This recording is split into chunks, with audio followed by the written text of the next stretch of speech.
Assalamu alaikum wa rahmatullahi wa barakatuh and welcome to Ummah Radio. You are listening to the Hanafi Fiqh class with myself Abu Mus'ab. For those of you who are new to the class, the information that you require can be found on Ummah Forum. In the Ummah Radio section of the forum, there is a thread called Tuesday-Hanafi Fiqh class. In there you can read everything you need to know about this class and how it works. Of course, when you're sending in any questions or anything regarding the class, you can do it via Skype. The Skype name is Ummah Radio. Okay, just continuing on. 3 weeks ago, we had started this class, and the first 2 weeks we had done from the Kitab Al-Hidayah of Imam Al-Marghinani rahimahullah. So we did 2 classes of that, and some people were not very happy with the class because of the proofs and things, the nature of the proofs that were used. So I decided to use a different book last week. So I used Badaa'i or Sanaa of Imam Al-Kasani rahimahullah, and I asked for feedback, but I got nothing. So therefore I'm going to go again another class tonight inshallah, also continuing from Badaa'i Sanai, and then we will see after tonight what the feedback is and where we are going to from here inshallah. So without further ado, continuing on from the book which we were doing, if you remember, it was volume 1. On this particular print, it's page 98. We're still busy with Kitab al-Tahara, which is the book of purifications, and we were doing the chapter regarding wudu. So, Bismillah walhamdulillahi wassalatu wassalamu ala rasulillahi wa ala alihi wa sahbihi wa man wala. We stopped here on the third line of page 98 where he says wathani. If you remember from last week, we were discussing on the method of performing wudu, the obligatory actions of wudu. So the first thing we had done was the what is the washing of the face and what is considered to be the face, and that is basically what the whole last week lesson was about. So this week we are moving on further with the wudu, and now we come to the hands itself. So he says wathani. The second point is غسل اليدين مرة واحدة, washing the hands once. This is obligatory in wudu. Sunnah is to wash it thrice, but once is a fard, which is obligatory. Based on the ayah, لقوله تعالى وأيديكم, until the end of the ayah, where Allah says فَاغْسِلُوا وُجُوهَكُمْ وَأَيْدِيَكُمْ إِلَى الْمَرَافِقِ, until the ending of the ayah, that when you wake up for salah, then wash your faces and your hands, but of course means your arms, right until the elbows. So we say based on this ayah, it is obligatory to wash your arms at least once. And he says وَمُطْلَقُ الْأَمْرِ لَا يَقْتَضِي التَّكْرَارِ, and this is a usuli term which was used last week as well, that an unrestricted command does not necessitate repetition, meaning that when Allah just says an unrestricted command of wash your arms till the elbows, it doesn't mean now that you have to wash it 2, 3, 4, 5, 6, 7 other times. Once is sufficient. So therefore he says that the obligatory amount is 1.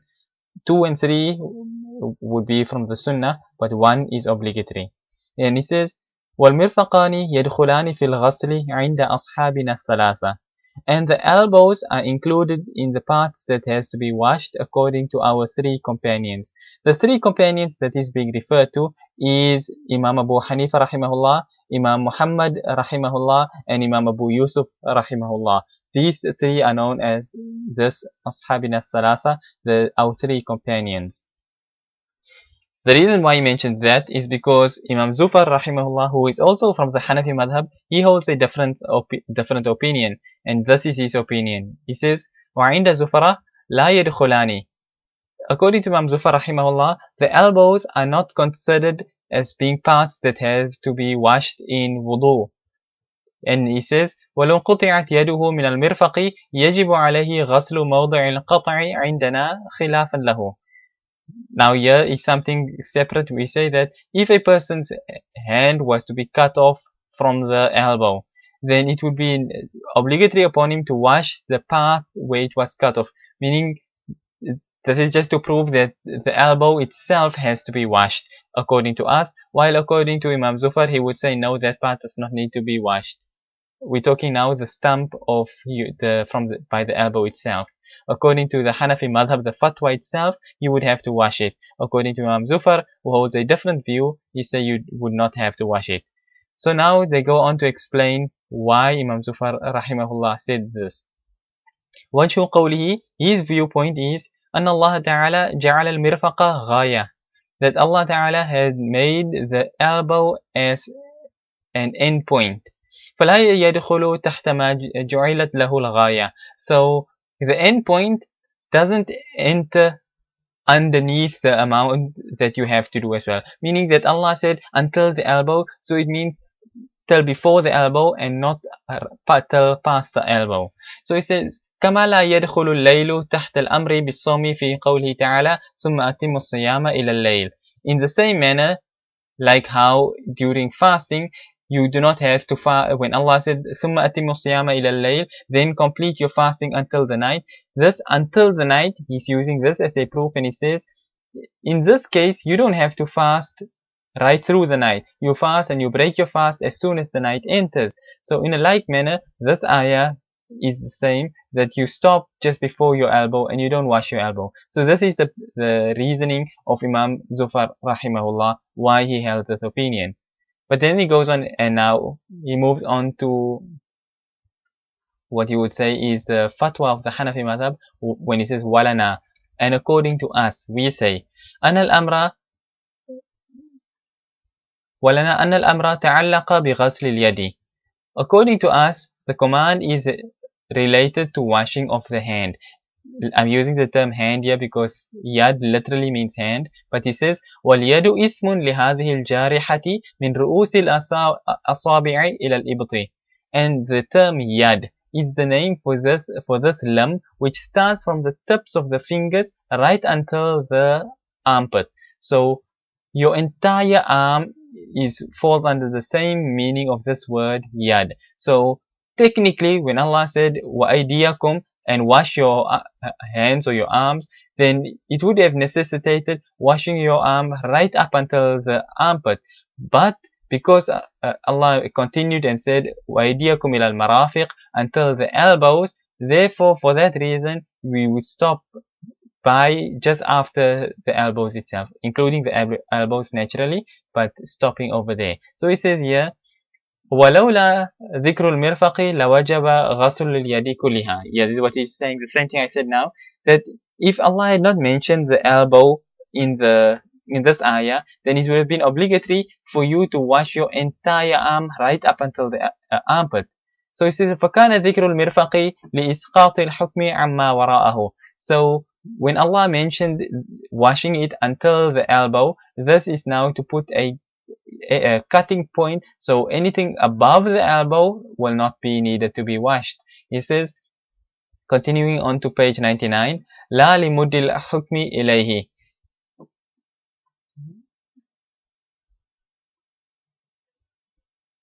Okay, so لا لمد الحكم إليه, that لمد الحكم إليه, that the mentioning of the elbow is to tell you that this is where you have to stop and not to continue basically any further. لدخوله تحت مطلق اسم اليد,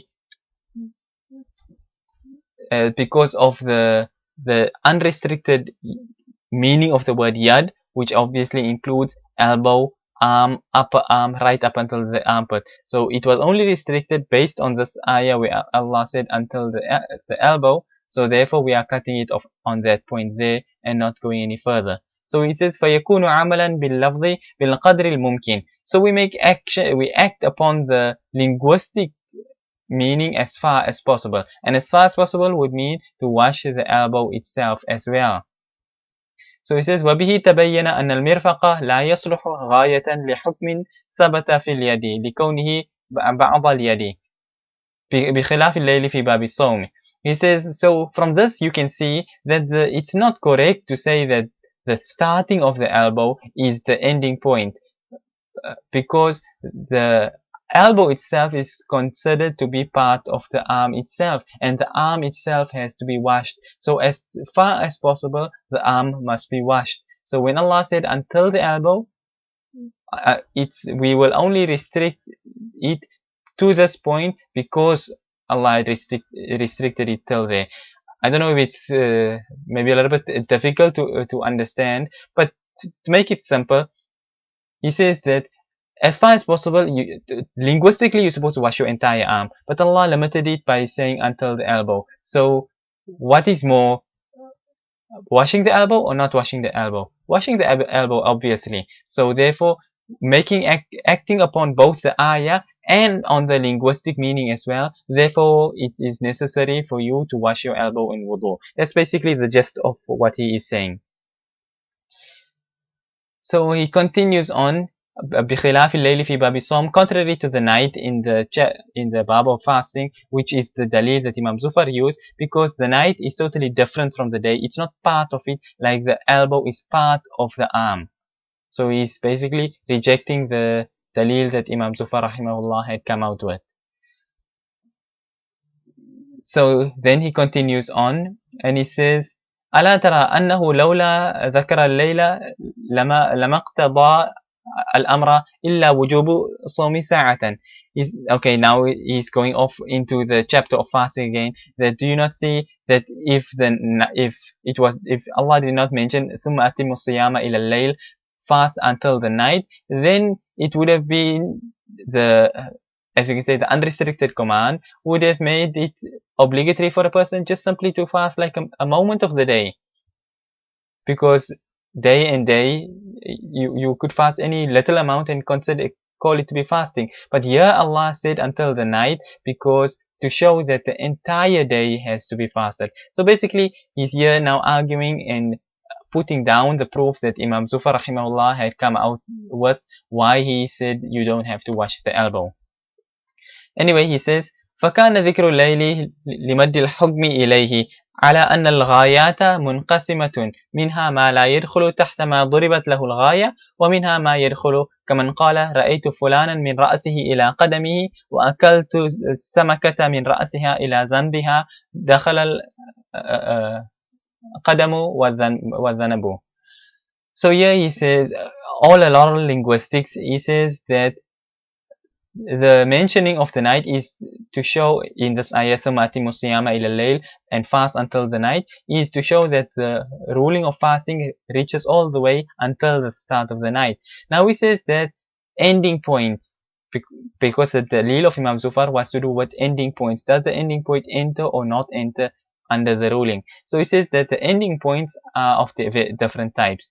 Of those ending points, you have those which does not enter beneath this, as you can say, when we draw a line, or let's work just on the elbow to make it a more understandable approach. Is the elbow to be included or not included? He says, ما ضربت لا يدخل تحت ما ضربت له الغاية.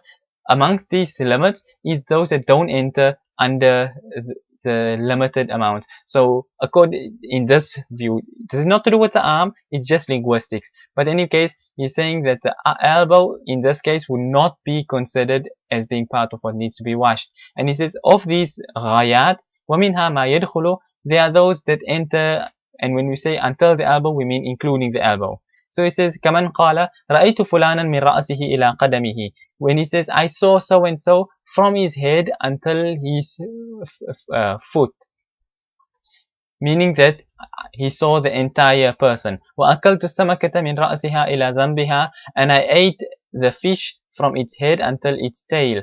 So the person's feet and the tail both enter into this as well. So when a man said, I saw him from his head to his feet, means you saw his feet as well. It didn't stop before his feet. And when you said, I ate the entire fish from its head to its tail, it means you ate the tail as well, and you didn't stop before the tail.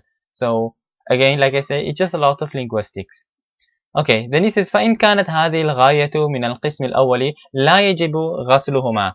That if this end point is from the first category, then it will not be obligatory to wash it. وَإِنْ كَانَ مِنَ الْقِسْمِ الثَّانِ يَجِبُ. But if it's from the second category, then it will be obligatory to wash it. فيحمل على القسم الثاني احتياطا. So on the basis of being on the, like you can say erring on the side of caution, or the more safer opinion is to take it on the second opinion, which says that it enters as well, meaning that you have to wash the elbow. على أنه إذا احتمل دخول المرافق في الأمر بالغسل واحتمل خروجها عنه صار مجملا مفتقرا إلى البيان. Okay, he says finally on this point here, he says that because if we were to take the entering of the elbows into the command of washing, and you take the elbows not being part of it, then it is mujmal. It's a very, basically it's concise, and there's some things that's not able to be understood without further proof. So he says, okay, muftaqiran ila al-bayan, meaning it would be something which is ununderstood, which would require additional information.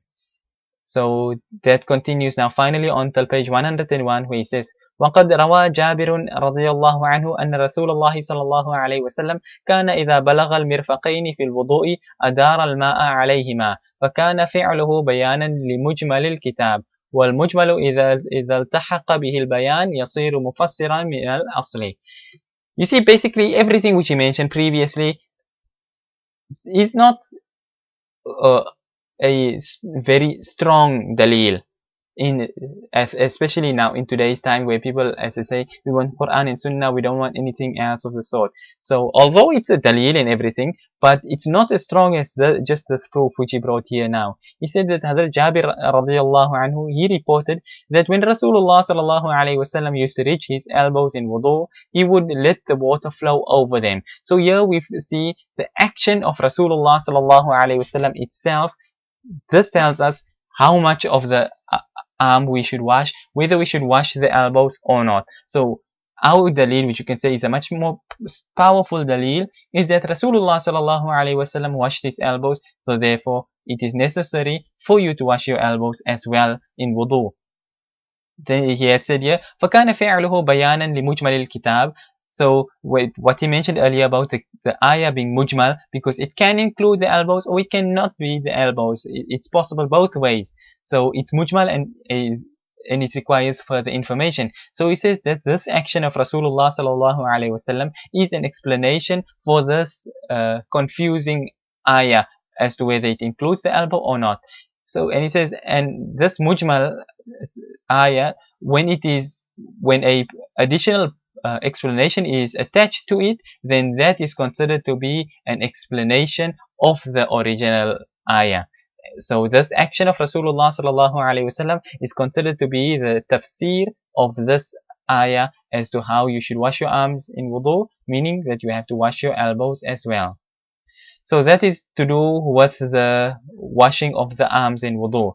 The next part on page 102, he moves on now to washing, or rather to wiping of the head. As you remember, we did in the beginning and said that there are only 4 obligatory actions in wudu. We've now successfully passed by 2, and now we're finally on the 3rd one.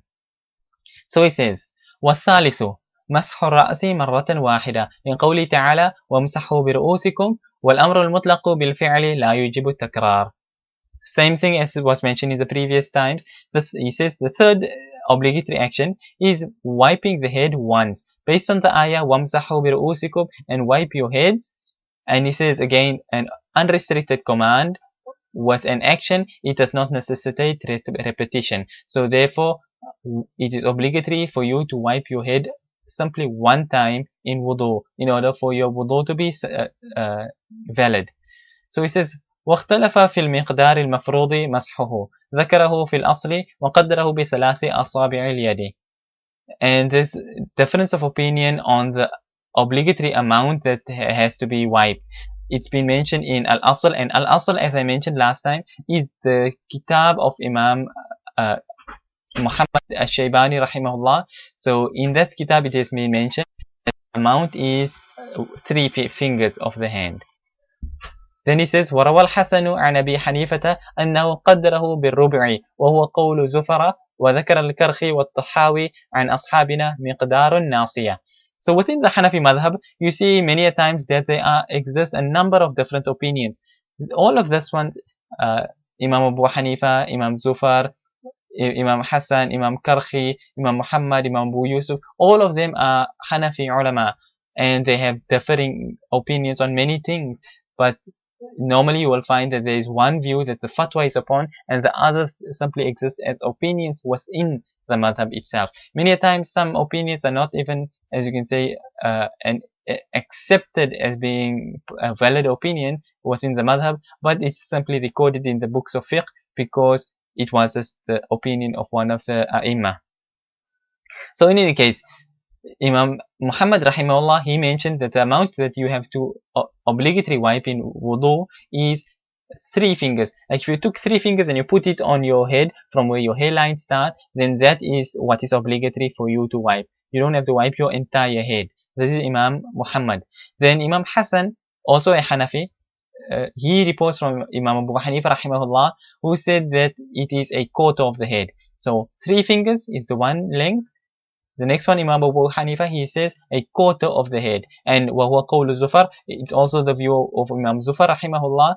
They both say that you have to wipe a quarter of your head only.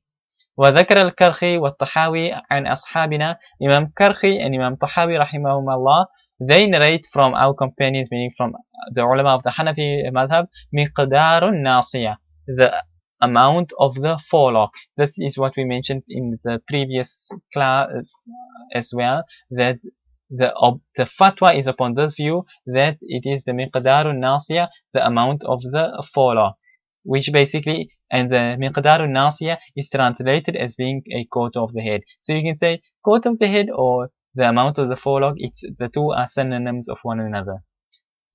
Then he says, وَقَالَ مَالِكٌ لَا يَجُوزُ حَتَّى يَمْسَحَ جَمِيعَ الرَّأْسِ أَوْ أَكْثَرُهُ.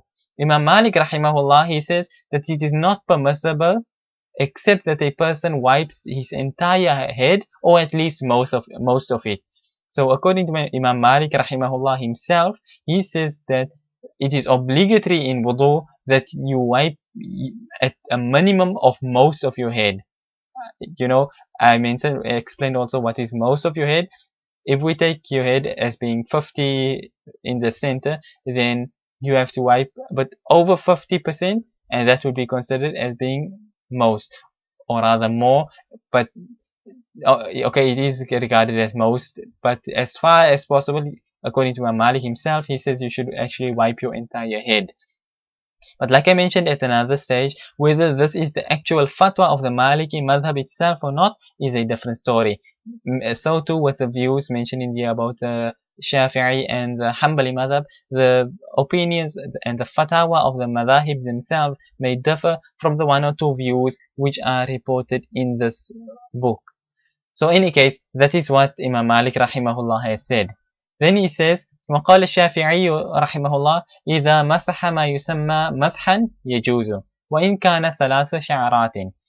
Imam Shafi'i rahimahullah, he says, if a person wipes just that amount which is considered to be wiping, then that will be valid. Your wudu will be valid with that, and the minimum amount a person has to wipe in order for his action to be considered as masah, meaning wiping, is for a person to wipe 3 strands of hair. Therefore, Imam Shafi'i rahimahullah, he says that if you make masah and you simply just wipe 3 strands, then your masah is complete. Okay, that is the end of page 102. On to page 103, he says, وجه قول مالك أن الله تعالى ذكر الرأس والرأس اسم للجملة فيقتضي وجوب مسح جميع الرأس. The reason for the view of Imam Malik rahimahullah, he says that Allah Ta'ala has mentioned the Ra's, meaning the head, and the Ra's is a name which is applied to the, as you can say, the whole head. So therefore it becomes obligatory to wipe the entire head. This is Imam Malik's view. وحرف الباء لا يقتضي التبعيض لغة بل هو حرف إلصاق. فيقتضي إلصاق الفعل بالمفعول وهو المسح برأسه، والرأس اسم لكله فيجب مسح كله، إلا أنه إذا مسح الأكثر جاز لقيام الأكثر مقام الكل. And he says that the ba وَامْسَحُوا بِرُؤُوسِكُمْ. Okay, this is again linguistics, a lot of linguistics. When you study Arabic, and you'll come to know that there are a number of like wows and bas and things like that. So this ba which is here is not ba tabi'idiyya, meaning that to say that you have to wipe a bit of the head. This is now Imam Malik arguing against the other imma, that this is his viewpoint why he say you have to wipe your whole head. He says it is a harfi ilsaq, meaning it is to show that you have to wipe your entire head. So therefore he says وَهُوَ الْمَسْحُ بِرَأْسِهِ وَالرَّأْسُ اسم لكله, it has to do with wiping the head, and the head is the name which is given to, or rather the ra's is the name given to the entire head. Therefore it is obligatory to wipe the entire head, except that if a person wipes most of his head, it will be permissible. لقيام الأكثر مقام الكل. This is another usuli term, that the majority takes the place of everything. So if you wash, like say for instance 4 fingers, then it's as though you washed 5 fingers, because obviously, or even 3 fingers, because you have 5 fingers, so 3 is more than half, so that would be most, and then it takes the ruling as though you had wiped the entire thing. We'll end off just with the view of Imam Ash-Shafi'i rahimahullah. He says وجه قول الشافعي أن الأمر تعلق بالمسح برأسه، والمسح بالشيء لا يقتضي استيعابه في العرف. Imam Shafi'i rahimahullah, his viewpoint, he says that the command is related to wiping of the head, and wiping is something which does not necessitate the complete thing في العرف, according to customary, it does not refer to the entire head. يقال مسحت يدي بالمنديل, like the Arabic term, it means I wiped my hand with the handkerchief. وإن لم يمسح بكله, even if he did not wipe his entire hand. So here he's just proving his point from a linguistic perspective, that you said I wiped my hand with the handkerchief, but there may just have been one spot on your hand that you wiped, and you did not wipe exactly your entire hand. So this is what he's referring to. And then he says ويقال كتبت بالقلم وضربت بالسيف وإن لم يكتب بكل القلم ولم يضرب بكل السيف. Similar examples is, he says I wrote with a pen and I struck with a sword, even though you did not write with the entire pen, or you did not hit with the entire sword, rather you maybe just stabbed somebody with the front end or something like that, but it is used in the same manner, that كتبت بالقلم or وضربت بالسيف, I struck with the sword, I wrote with the pen. And he says okay, وإن لم يضرب بكل السيف, even if he did not strike a person with the entire sword, meaning from the hilt right until the tip, but rather you maybe just stabbed him with the tip. So in any case, فيتناول أدنى ما ينطلق عليه الاسم. So therefore it will go and take that thing which is the lowest and more closest to the name itself. Okay, so that is now finally the reason behind Imam Ash-Shafi'i rahimahullah's views. And I think we should just read the one view from the Hanafi madhab as well, make it a rounded view, and then we can end on that point. He says وَلَنَا أَنَّ الْأَمْرَ بِالْمَسْحِ يَقْتَضِي آلَةً إذ المسح لا يكون إلا بآلة وآلة المسح هي أصابع اليد عادة. He says according to us that the command is to wipe, and the command of wiping necessitates a tool, because masah cannot take place except with a tool, and the tool of making masah is the fingers of the hand, according to general norms. وثلاث أصابع اليد أكثر الأصابع, and 3 fingers is most of the hand. Same principle mentioned above, that al-aktharu hukmul kull, that when you take the majority, then the minority follows that one's ruling. So anyway, وللأكثر حكم وللأكثر حكم الكل, and the majority takes the ruling of everything, meaning that if you wash 3 fingers worth, then it's as though you washed everything. So anyway, فصار كأنه نص على الثلاث وقال وامسحوا برؤوسكم بثلاث أصابع أيديكم. So it's as though it has been mentioned in the Quran with 3 fingers. When Allah said وامسحوا برؤوسكم and wipe your heads, then it means with 3 fingers of your hand.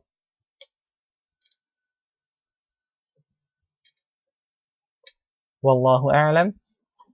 Remember, we're stopping here on page 103. We're still busy with the chapter of wudu. Inshallah, next time we will continue from here, and the lesson will continue in that manner. Unless, like I said, depending on the feedback from the thread, perhaps we may move back to Hidayah, or perhaps we may even move to a different fiqh kitab altogether, depending on how things go and what feedback I get from that thread. So if you feel that the last 2 classes that we did of Badaa'i or Sanaa is nice, it's good, it's more understandable, and you want it to continue, inshallah we will continue. If you feel no, you don't like this, you want other people books or whatever the case may be, then we can do that too, whatever the case may be. So anyway, on that point we will end here, and we say وصلى الله وسلم وبارك على نبينا محمد سبحان الله وبحمده سبحانك اللهم وبحمدك نشهد أن لا إله إلا أنت نستغفرك ونتوب إليك.